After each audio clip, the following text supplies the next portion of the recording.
I think that's a good question that everyone should ask themselves. Like, what do we as a brand want to be known for, and what role can we actually play in people's lives? The other two, maybe we'll just touch on.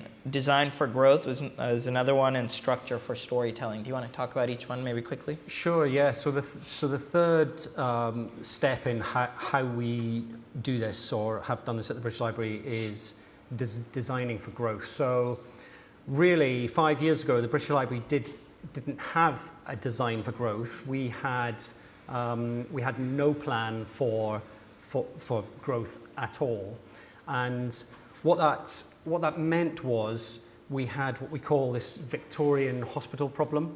And if I had one of my slides, I would show you. We've got this great metaphor. It's a map. It's a floor plan of a Victorian hospital. Doesn't matter which one, because they get cross with me if I name them.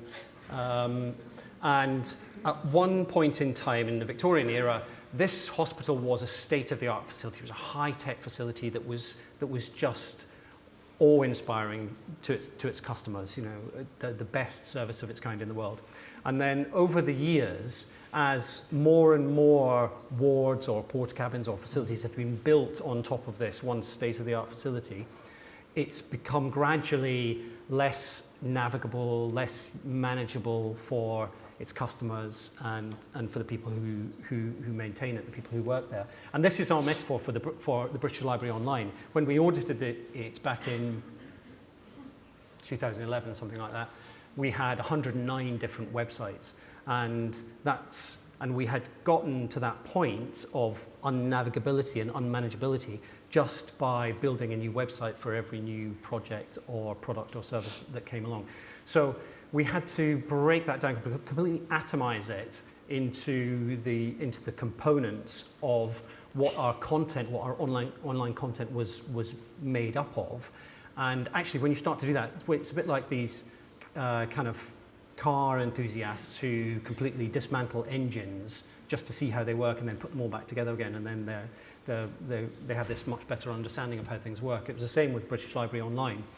When we broke it down, actually the components are quite simple. There's things, there's collection items. There's only one Magna Carta. Actually, that's not strictly true. There's 6, but never mind. Of course. There's only one William Shakespeare. You know, there's only one Salisbury. You know, people, places, items. There should only be one of. And when you understand that, you've got those kind of canonical elements.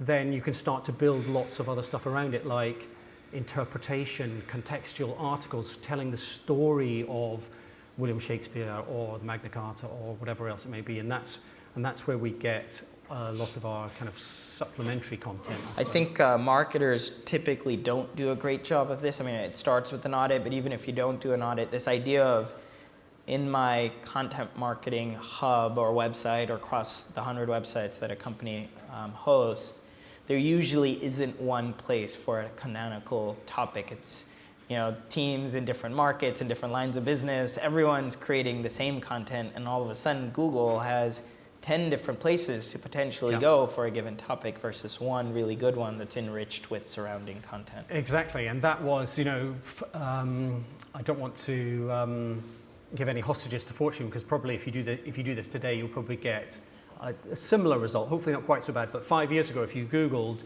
British Library William Shakespeare, you would get 12 different results, and they would be essentially 12 different websites. You know, one would be some Shakespeare audio CDs in the shop. One would be some learning resource for schools. One would be something fairly academic, you know, original digitized items, and so on and so forth.